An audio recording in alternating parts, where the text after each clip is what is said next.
coloqué un tweet, me lo dieron como algo fidedigno, yo confié en la fuente. Dije que el presidente había estado hospitalizado en el hospital militar con un ACV. Sí estuvo hospitalizado, pero no con un ACV, tuvo un problema intestinal, porque al día siguiente de yo colocar el Twitter, el periódico Nuevo País de Rafael Poleo, en primera página, en su titular, corrobora que Chávez estaba hospitalizado en Hospimil, con un problema intestinal.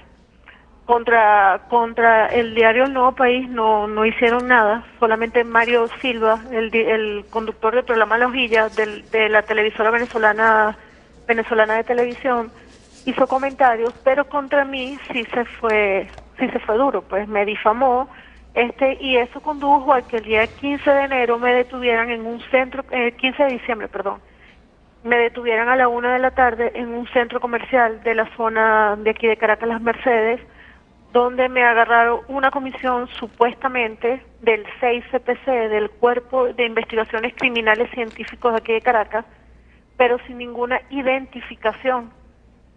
Fueron dos mujeres, me metieron en una camioneta blanca sin identificación del cuerpo policial, me encapucharon, me tiraron una chaqueta encima y yo llegué a una de las sedes de esta policía en la avenida Urdaneta, en el centro de Caracas, casi a las 6 de la tarde, donde llegué y en ese momento me esposaron a una litera, en una habitación donde habían 3 literas, me esposaron más de 5 horas. Después de ahí me llevaron a un sitio que llaman Captura, que es la división de captura del Rosal, donde hace poquito, casualmente, no sé si ustedes llegaron a conocer ese caso, policías de ese mismo cuerpo mataron a 3 muchachos a golpes ahí en ese mismo sitio donde a mí me llevaron. Sí, durante estos 8 días, Maritza, que usted estuvo detenida por el Cuerpo de Investigaciones Científicas, Penales y Criminalísticas de Venezuela, ¿se le dijo por qué fue detenida? ¿Se le dijo bajo qué estaba acusada? Cuando me agarraron no, ni siquiera con una orden de captura ni nada, me dijeron que me habían agarrado en flagrancia. Flagrancia es cuando agarran a las personas cometiendo un delito hecho punible. Sí. A mí me agarraron en un centro comercial, estaba esperando una persona para entregar un pendrive de una campaña publicitaria, cuando me detienen 2 mujeres y me llevan a este vehículo. Las 2 mujeres se ensañaron conmigo, me golpearon, fui fuertemente golpeada porque no les daba la clave del Twitter, la clave del Facebook, la clave de mis correos electrónicos y porque no les respondía a una serie de preguntas que no tenía por qué responderles, porque no se identificaron. Yo pasé ya por un secuestro en el año 2005 y de verdad que fue como el mismo modus operandi. No, si una persona no se identifica, obvio que yo no tengo por qué contestar ninguna pregunta. Si a mí me hubiesen dado un carnet o me hubiesen dicho, yo soy fulana de tal, aquí tienes una orden de captura, yo digo, yo colaboro con la justicia. Pero en ese momento no me dijeron nada. ¿Y en qué momento sabe usted entonces que la están acusando de difamación, injuria y de calumnia? Cuando me presentan al día siguiente en los tribunales de Caracas. ¿Y cuál es el argumento de la justicia en ese momento? Supuestamente por dar falso testimonio. ¿Cómo se defendió usted? Porque usted lo que hizo fue publicar un tuit en una red social y esto le costó una detención de este tipo de la que usted está contándonos en este momento. Correcto, bueno, mis abogados hicieron lo humanamente posible para en ese momento sacarme, pero no fue sino el 23 de diciembre que me dieron la libertad. Se tuvieron que mover, me imagino que hacer de tripas corazones, pero bueno, no me sacaron ese día, me sacaron fue el 23 de diciembre, el último día que trabajaba en los tribunales aquí en Caracas, por vacaciones. ¿Y usted denunció ante los tribunales que la habían golpeado, que la habían torturado? Claro, todo eso lo dijo yo tenía en ese momento 3 defensores, 3 abogados, y en ese momento los 3 abogados, cuando se dio la audiencia, denunciaron tal cual como pasaron los hechos, cómo me detuvieron, cómo me golpearon, cómo me quitaron a mí mis pertenencias personales que no se las dieron ni a mi papá, me quitaron hasta el teléfono celular, no se lo permitieron a mi papá, no me permitieron ver a mi papá sino casi ya a las 6 de la tarde.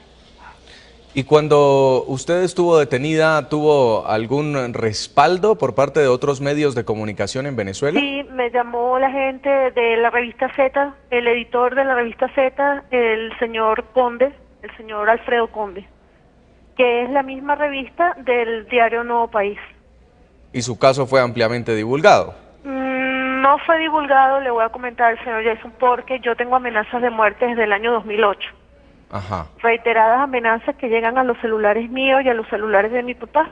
Esos celulares se viven cambiando los números, pero igualito no se sabe cómo, qué contacto tendrán, pero vuelven otra vez a tomar el número y son constantes amenazas de que me van a matar, de que me van a llevar a la DIN, de que me van a golpear, de que me van a desaparecer, de que me van a pegar un tiro. ¿Y esto se debe también a publicaciones que usted ha hecho en otros momentos? Sí. En este caso, críticas contra el gobierno del presidente Chávez.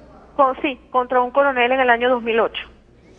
¿Y cómo ha vivido? Coronel activo de la Fuerza Armada Nacional. Sí, y en este momento usted está bajo libertad condicional. Estoy bajo libertad condicional, me estoy presentando cada 15 días ante los tribunales venezolanos, no puedo salir del área metropolitana de Caracas y obviamente tampoco puedo salir del país.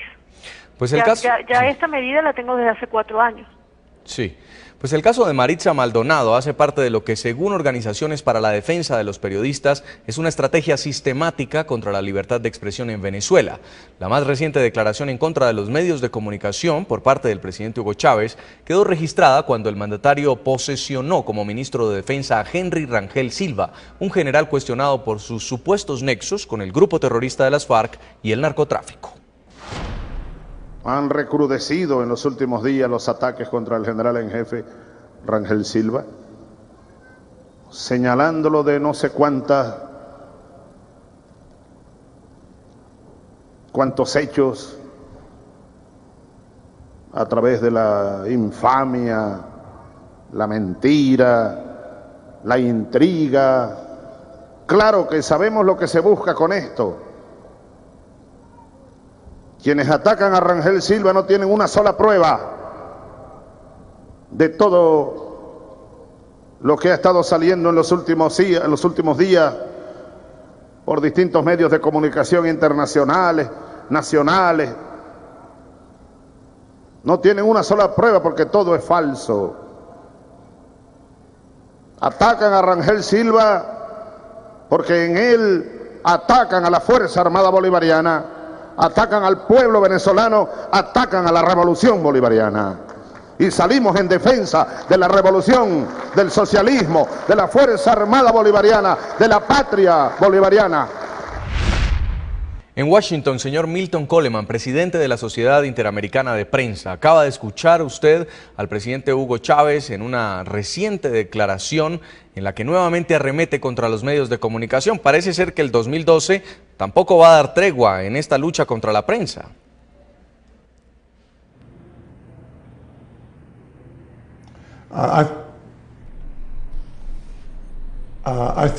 Bueno, creo que probablemente esto va a continuar, desafortunadamente.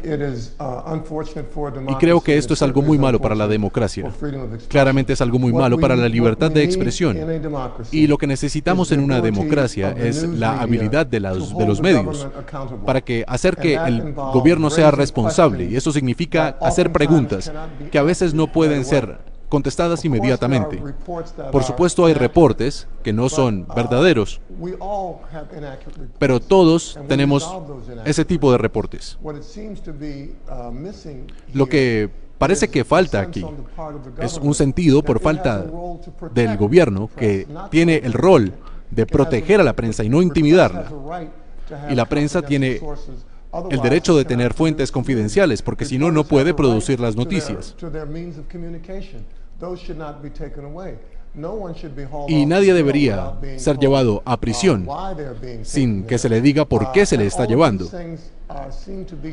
Y todo esto parece estar diseñado para acabar con las críticas en contra del gobierno, cualquier desacuerdo con el gobierno, cuando de hecho en una democracia las personas eligen a los políticos para que sean gobernadores, y es el rol de la prensa decirle a las personas cómo esas personas están haciendo su trabajo, cómo los políticos están trabajando. Y eso es parte de lo que hace una democracia, y lo que hace que funcione una democracia. Sí. Y cuando es difícil que las personas puedan ejercitar ese derecho, parece que se está haciendo algo malo en contra de la prensa Señor para Coleman, poder juzgar. a las personas que están en el poder. ¿Cómo evalúa usted el caso de esta periodista venezolana? Maritza Maldonado, la escuchábamos hace poco su testimonio, vive en medio de amenazas, bajo libertad condicional, por haber publicado un tuit en contra del presidente Hugo Chávez, que al parecer estaba confirmado por una de sus fuentes. Posteriormente resultaría que no era verdad, pero ¿se merece un periodista en Venezuela estar bajo esta presión, estar bajo un proceso judicial por este hecho? Creo que su caso es muy desafortunado. Y el problema que tenemos aquí es este. Porque las personas eligen a oficiales para que sean gobernantes. Los gobernantes tienen que estar abiertos a la crítica. Tienen que saber que es parte de su trabajo ser juzgados y criticados. Eso no debería ser algo criminal. De hecho, aquí en el sistema de los Estados Unidos se dice que esto debe ser así. Y cuando las acciones se toman, como las que fueron tomadas contra esta periodista, esto hace que las personas no tengan una prensa libre y no actúen con respecto a lo que tienen que hacer con el gobierno. Creo que esto no debería ser así. Maritza, a usted en Caracas le quiero preguntar, ¿otros periodistas viven situaciones parecidas, viven amedrentados, viven con temor de publicar información a raíz de lo que está pasando contra los medios de comunicación? ¿Cuál es la realidad? La realidad es esa, que aquí los periodistas temen por hacer cualquier comentario porque temen por sus vidas, temen ser detenidos o temen simplemente que se les abra una averiguación en un tribunal. ¿Su caso podría ser uno de los considerados mensajes del gobierno de Hugo Chávez a la prensa para que no continúe elevando este tipo de denuncias o de voces críticas, aun cuando tengan que hablar de la enfermedad que padece el presidente? No solamente el mío, antes que el mío hubo muchos casos como el de Luceni García, que también uno tenemos que tener reflexión, porque eso fue para sencillamente callar a los periodistas y callar a los medios de comunicación. El mío fue posterior a lo de Luceni García. Pero sí, es esa táctica como de amedrentar a otros para que no digan, ni hablen, ni comenten, porque si aquí hubiese de verdad un Estado de Derecho, yo creo que cualquier médico hubiera dado un parte médico de lo que tiene Hugo Chávez y así no hay especulaciones sobre su salud. Pero el problema es que tampoco, eso ha sido herméticamente cerrado, no hay nada que diga, solamente lo poco que ha dicho Hugo Chávez en sus cadenas, que dice que ya no tiene cáncer, que ya no... Y lo poco que uno investiga o lo poco que uno sabe que viene de afuera, del exterior, porque de aquí en Venezuela eso está muy hermético. Una mirada similar ocurre con los periodistas en Ecuador, los periodistas ecuatorianos. Quiero saludar en Quito a Jaime Mantilla Anderson, el director del diario Hoy de Ecuador. Señor Mantilla, usted está escuchando lo que pasa en Venezuela. ¿La realidad bajo el gobierno de Rafael Correa es la misma? Bueno, en primer lugar quisiera solidarizarme y darle un abrazo de colega a doña Maritza y un saludo especial a Milton Coleman. Bueno, en el Ecuador hemos pasado, desde que se inició el gobierno de Rafael Correa, una situación degenerante de la libertad de expresión. Cuando en el año 2007, en el 15 de enero, Rafael Correa se posesionó por primera ocasión de la presidencia, él no juró la Constitución, pero repetidas veces manifestó su respeto a las libertades ciudadanas. Inclusive, cuando el diario Hoy celebraba sus 25 años, 5 meses más tarde, él nos solicitó que nos comprometiéramos en el diario Hoy a ser los principales fiscalizadores del cumplimiento de la llamada ley de transparencia por parte de su gobierno. Sucedieron las cosas y gradualmente ese pedido fue olvidado.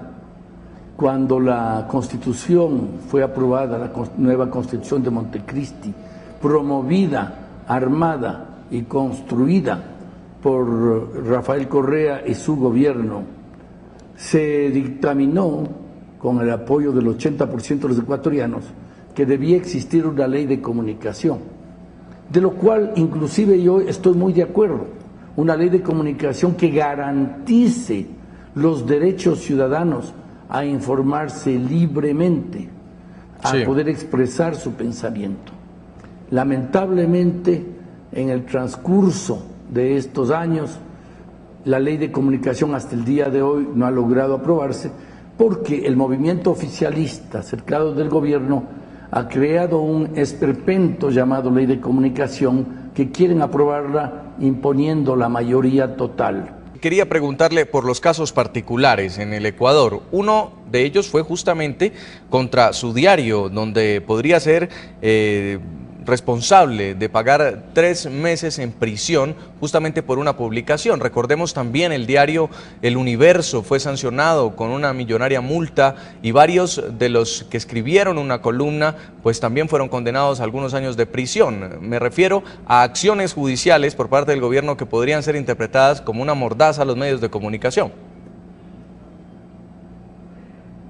Hay algunas acciones judiciales, no solamente la grande, que casi podría entrar en el libro de récords de Guinness por el monto desproporcionado de sus sanciones, que es el caso del Universo. Pero en el caso del diario Hoy hemos tenido varios juicios, el último de los cuales, a los que usted se refería, fue unilateralmente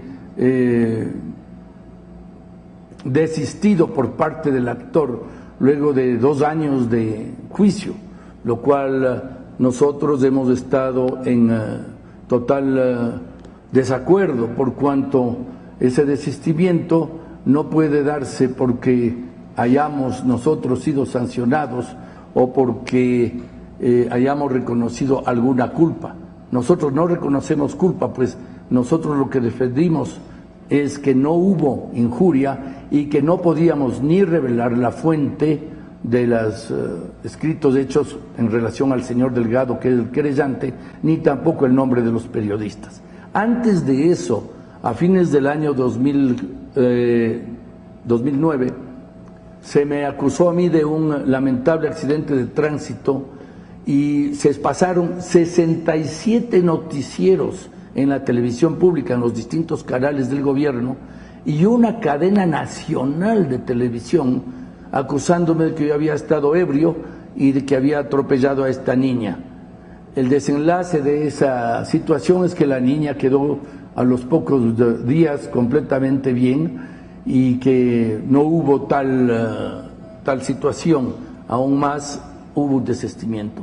Es permanente el acoso que tenemos los medios de información, no solamente en la parte judicial. El diario Hoy tiene prohibición por parte de la Secretaría de Comunicación de recibir avisos del Estado. O sea, la Secretaría prohibió a las entidades públicas poner avisos en el diario Hoy. En Washington, señor Coleman, ¿cómo observan ustedes la situación de Ecuador, lo que está pasando también en los últimos días?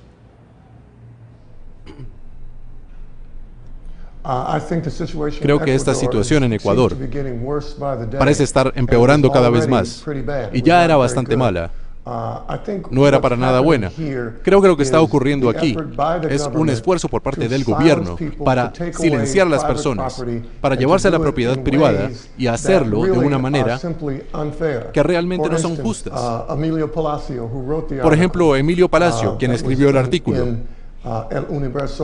en el Universo, se le dio una multa de $10 millones y él no tiene $10 millones. Recibir una multa de ese tipo por levantar preguntas sobre la conducta del presidente en una democracia, eso no parece ser nada bueno. Las nuevas fuentes siempre deben ser protegidas para que las personas puedan hacer las noticias. Y cuando se rehúsa a escribir estas historias, porque tal vez tengan que dar las fuentes, entonces ¿por qué habría de castigarlos? Otra cosa que ocurre en Ecuador es que estos casos, ya sea el caso en contra del señor Mantilla, o el caso en contra de El Universo, o las personas que escribieron el libro sobre el presidente parecen ser sobre personas que están conjuntos a oficiales del gobierno o a la familia del presidente.